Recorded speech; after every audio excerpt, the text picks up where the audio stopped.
Hi guys, welcome back to my channel. My background is a little rough right now. I am changing my sheets to Halloween themed bedding and my lights fell, so I gotta put them back up. But today I thought it'd be very exciting to talk about my no criticism books. Like if I hear you talking bad about one of my book boyfriends or my book besties,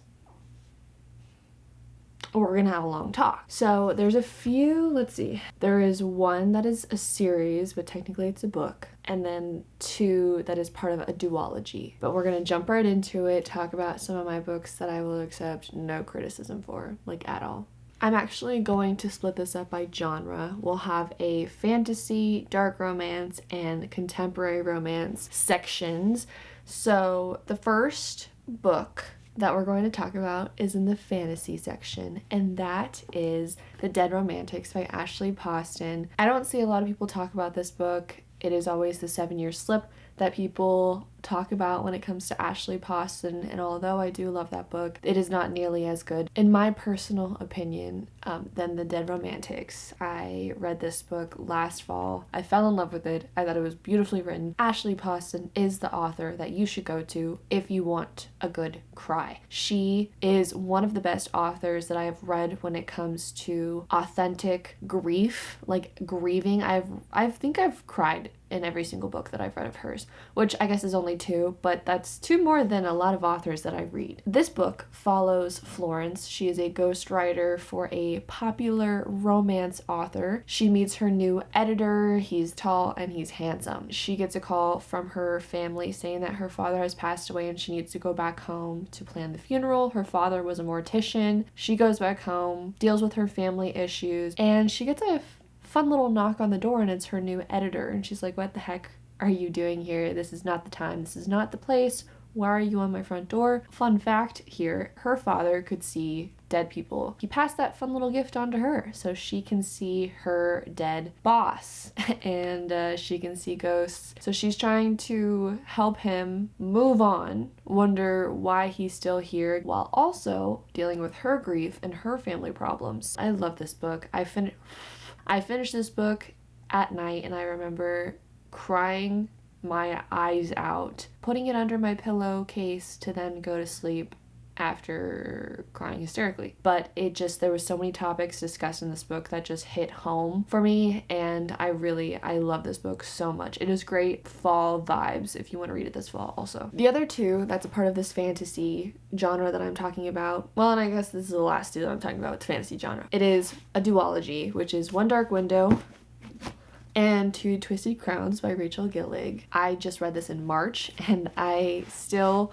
crave the feeling that I got when reading this duology. This is my first ever dark fantasy, like gothic vibes, and I want to read another book that's like this. It follows Elspeth, and she is this woman who got sick from this disease. There's different side effects that you catch. One of her side effects is these magic cards. If you touch it, for her at least, she touched a magic card. Because of that, she has a 500-year-old monster living in her head. Nobody knows that, because imagine if I told you that, you would check me into a mental institution or completely disregard anything that I have ever said, because that would freak you out. Then she's walking through the forest one day and she gets jumped by these 2 men, and you're like, what? What's going on? Why is she getting jumped? Then you find out that one of the guys is the nephew to the king, this tyrant king in this kingdom, and he has his own agenda to go against the king and fight off this sickness and try and heal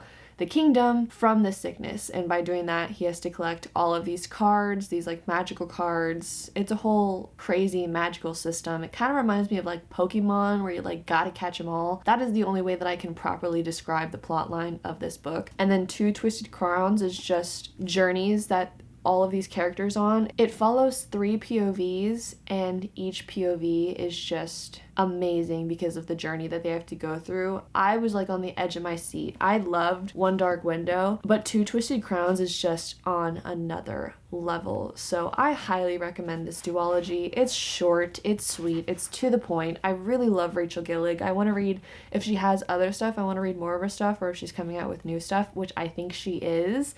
I'm very excited for, because this was just a great gothic, kind of Lord of the Rings vibes with the different journeys, and then very dark with the magic system. It was great. I really did enjoy it. So, the next genre that we're going to talk about, we meaning me, is dark romance. And I'm not the biggest dark romance fan, but I have noticed that when I get into a reading slump, the genre that I gravitate towards the most is dark romance. I think because a lot of dark romances are fast-paced. There's sometimes an intriguing plot, so it's not just smut that you're following, it's actually a legitimate storyline. Something about dark romance just really gets me out of a reading slump, and I can just read those off my Kindle. I don't have to buy a physical copy, I can just hide it in my cute little Kindle, read the book, and then return it back to the Amazon library, or however that works with Kindle Unlimited. If you've seen my channel before, have watched my videos,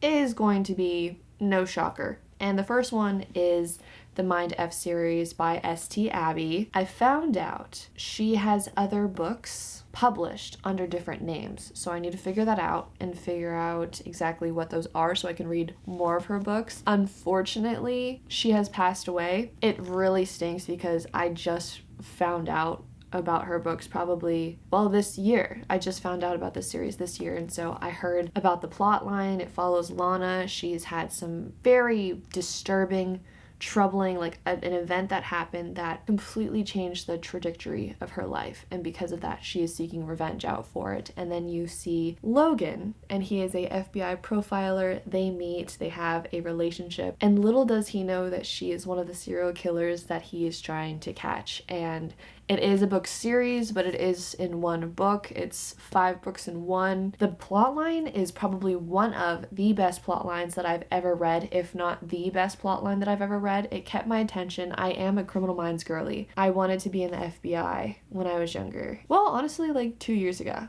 I was still wanting to be in the FBI. That is not my journey anymore. That dream is dead. If you don't take any recommendation and you want to only take one, I heavily recommend this series. And again, I'm not very much of a dark romance girly. If it has a great plot, I am hooked and I'm in love. I am in love. I love Logan. I love Lana. There's very dark topics that are discussed in this book, so definitely read the trigger warnings. It's an amazing book, and I really wish that I could read this again for the first time. The next book that I want to talk about is the first book in a series that I actually need to read, which I realized I did a video talking about all the fall book series that I'm going to read in the fall, and I completely forgot to include this book series because I haven't finished it. I've only read the first book, but after this first book, I'm already diving in deep, and that is The Predator by Runix. I read this for my dark romance, reading dark romance for the whole month of February. I did that. It was rough. I'm not gonna lie. It was my first time reading dark romances.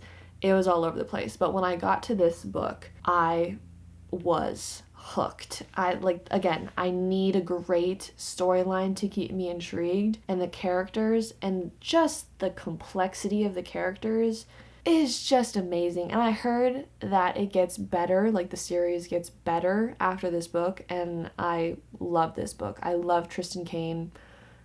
He's blonde, which I think he's my only blonde boyfriend that I am obsessed with. This book is about Tristan Kane and Marana. They are on opposing families, and the mafia, their families don't like each other. They actually have to work together because Marana is very smart. She developed this code and it gets into the wrong hands. She's trying to get it back. So Tristan and Marana have to work together in order to get this code back because it affects both their families. It's a whole thing. There's secret agendas. There's different storylines. It's just they're enemies. There's just a lot of tension, and they threaten each other all the time, and I love that. I will eat that up every single time there are threats involved. All right, and then the last genre that we're going to talk about is contemporary romance, and it looks like that is my favorite genre to read. I do love a good contemporary romance. I really do. It's not like the cheesy books. I mean, some of it's cheesy, but overall, again, I just need a good story. I need a good plot line. I love love when I read about it in real life.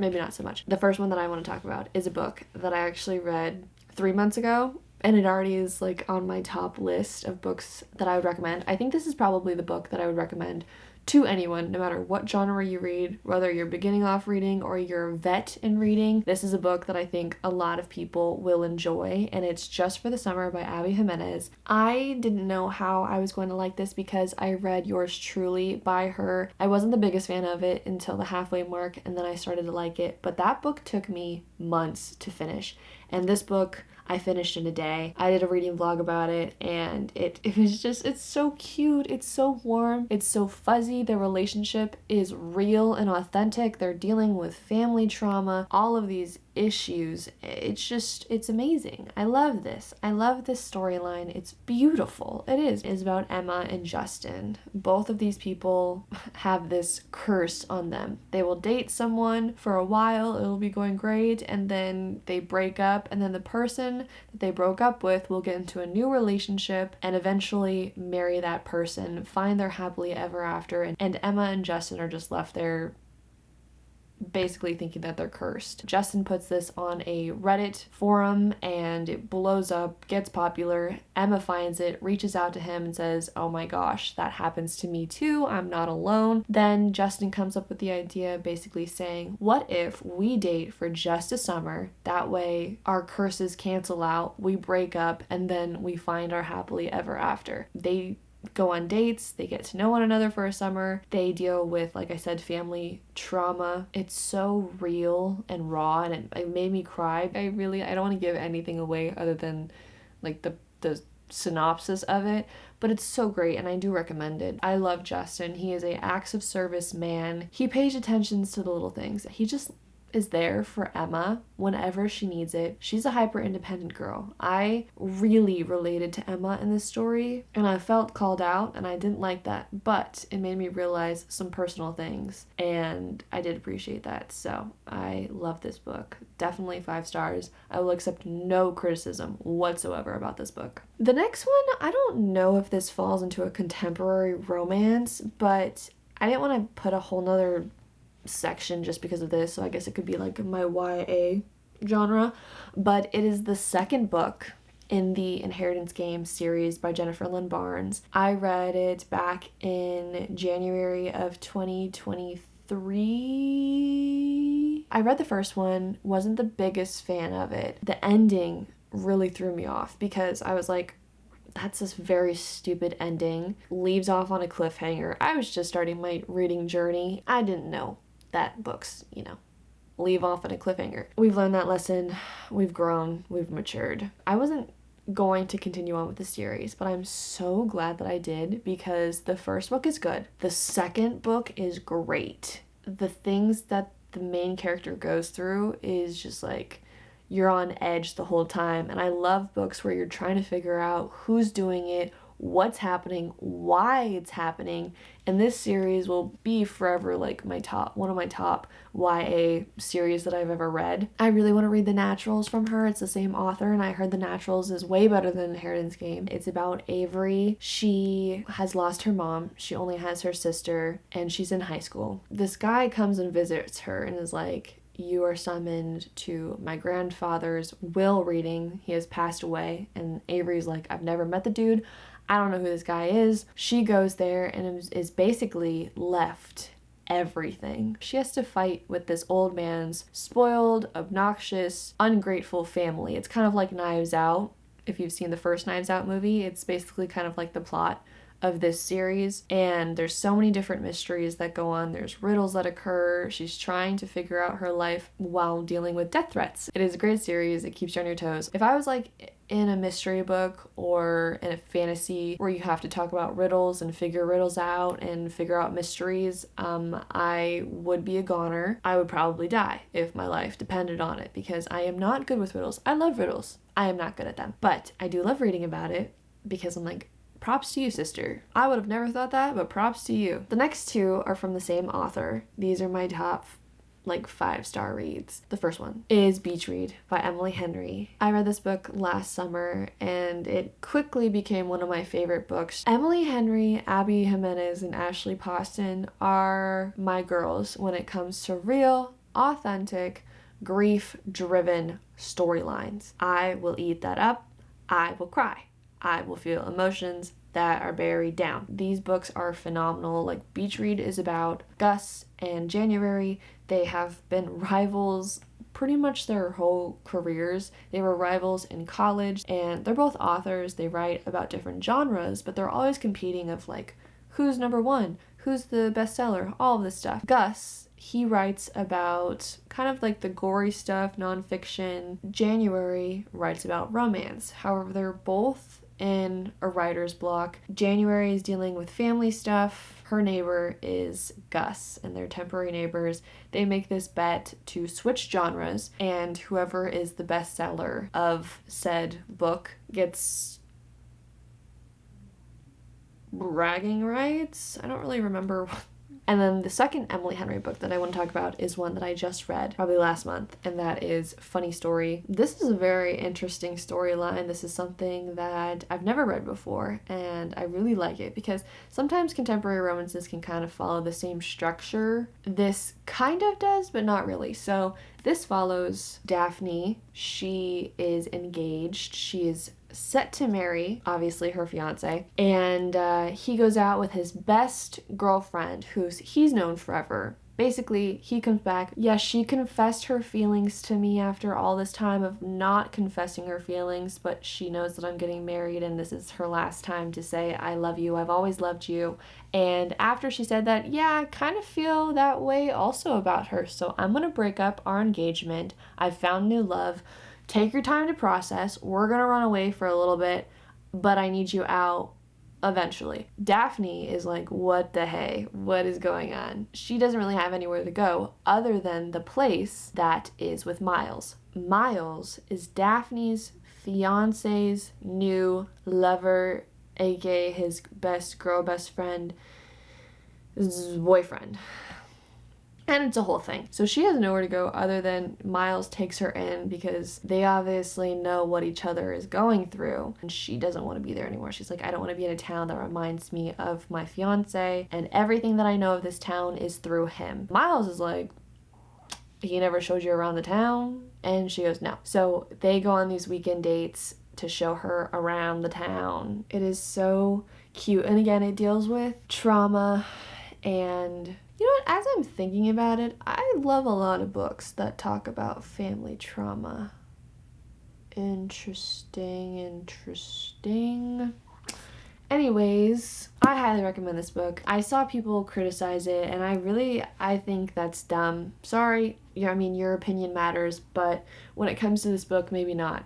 Because, how do you not love Miles? I am not a golden retriever type girl, really at all. He's like a Justin. I think Justin and him would be besties. They are acts of service men. It's so cute. I just love this book.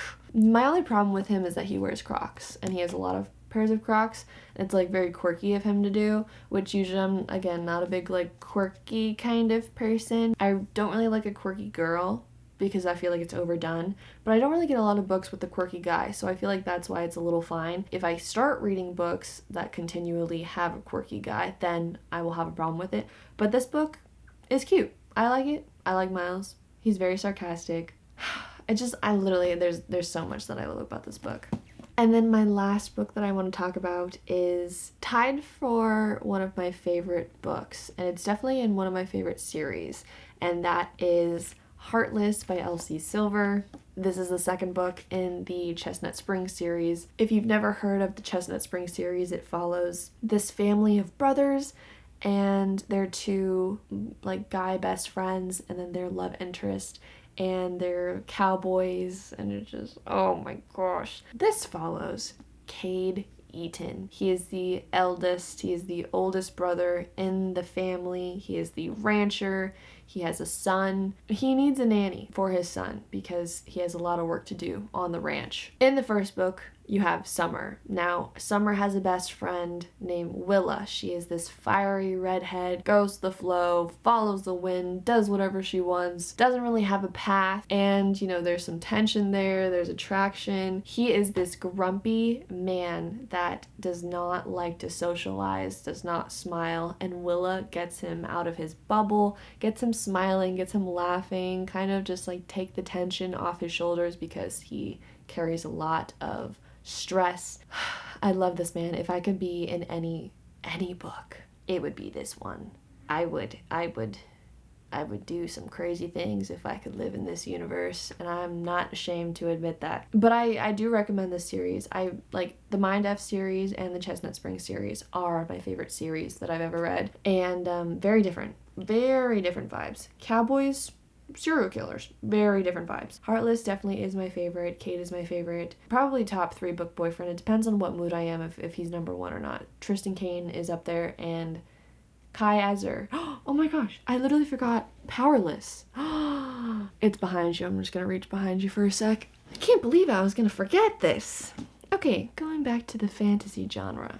Just rewinding a bit. Was I done talking about Heartless? I'm sorry, my mind is all over the place. Heartless, very great book. Heavily recommend. Okay, Powerless by Lauren Roberts. I read this book in January. I could not get this book out of my head. I still can't get this book out of my head. I think I'm going to actually. Okay, processing thoughts. I heard little snippets of the audiobook of this book. It's one of those books that you kind of just have to listen to also. It's definitely going to be a reread, so like I said, I have so many books that I need to read in the fall. I'll probably listen to this one since I already read it, just to get a refresher.